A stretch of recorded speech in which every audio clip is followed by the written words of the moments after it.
ಅಥಣಿ ತಾಲೂಕಿನ ಹಾಲ್ಯಾಳ ಗ್ರಾಮದ ಮುಖ್ಯ ರಸ್ತೆ ಬದಿಯಲ್ಲಿ ಅಂಗಡಿಯೊಂದರಲ್ಲಿ ಅಕ್ರಮವಾಗಿ ಹೆಚ್ಚಿನ ಬೆಲೆಯಲ್ಲಿ ಸಾರಾಯಿ ಮಾರಾಟ ದಂಧೆ ನಡೆಯುತ್ತಿದೆ ಹಾಗೂ ಸಾರಾಯಿಯನ್ನು ಕುಡಿಯಲು ಅಲ್ಲಿಯೇ ಮುಂದಿನ ಭಾಗದಲ್ಲಿ ವ್ಯವಸ್ಥೆಯನ್ನು ಮಾಡಲಾಗಿದೆ.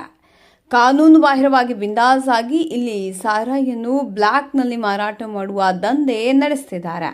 ಕರ್ನಾಟಕ ಅಬಕಾರಿ ನೀತಿ ನಿಯಮಗಳನ್ನು ಸಂಪೂರ್ಣವಾಗಿ ಗಾಳಿಗೆ ತೂರಿ ಮನಬಂದಂತೆ ಮದ್ಯ ಮಾರಾಟ ಮಾಡುತ್ತಿದ್ದು ಅಲ್ಲದೆ ಕಡಿಮೆ ಬೆಲೆಯ ಹಾಗೂ ಇನ್ನಿತರ ಕಂಪನಿ ಬ್ರ್ಯಾಂಡ್ಗಳ ಸಾರಾಯಿ ಮಾರಾಟ. ಇದೇ ರೀತಿ ದಿನನಿತ್ಯ ತಾಲೂಕಿನಾದ್ಯಂತ ಅಕ್ರಮ ಮದ್ಯ ಮಾರಾಟಗಾರರ ದಂಧೆ ಹೆಚ್ಚಾಗ್ತಿದೆ. ಇದಕ್ಕೆ ಯಾವಾಗ ಕಡಿವಾಣ ಹಾಕಲಾಗುವುದೆಂದು ಕಾದು ನೋಡಬೇಕಾಗಿದೆ. ಅಲ್ಲದೆ ಉದ್ಯೋಗಿಗಳ ಮೇಲೆ ಯಾವಾಗ ಸೂಕ್ತ ಕ್ರಮಗಳನ್ನು ಸರ್ಕಾರ ಕೈಗೊಳ್ಳುತ್ತದೆ ಅಥವಾ ಸಂಬಂಧಪಟ್ಟ ಇಲಾಖೆಯವರು ಸೂಕ್ತ ಕ್ರಮಗಳನ್ನು ಕೈಗೊಳ್ಳುತ್ತಾರೆ ಎಂದು ಕಾದು ನೋಡಬೇಕಾಗಿದೆ.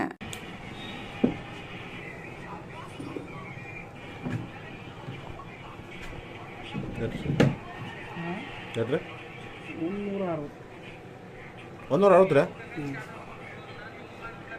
ಬಿ ಪಿ ರೀ ಕೊಡ್ರಿ ಬಿ ಪಿ ಕೊಟ್ರೆ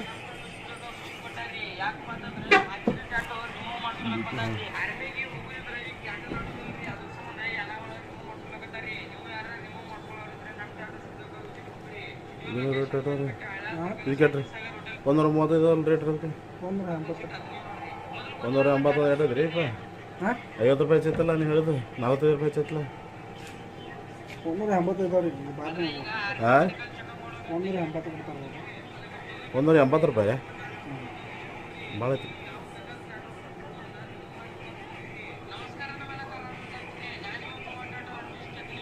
$115 ಇದಕ್ಕೆ 100 ಎಟ್ರಿ ಇದಕ್ಕೆ 115 ಎಟ್ರಿ 160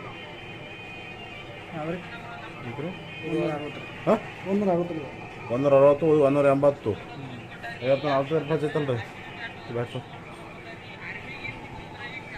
ಹೆಚ್ಚೈತೆ ಹೇಳಿದ್ರು ನೀವು ಹೇಳೋದು ಹೆಚ್ಚೈತ್ಲಿ ಇವರು.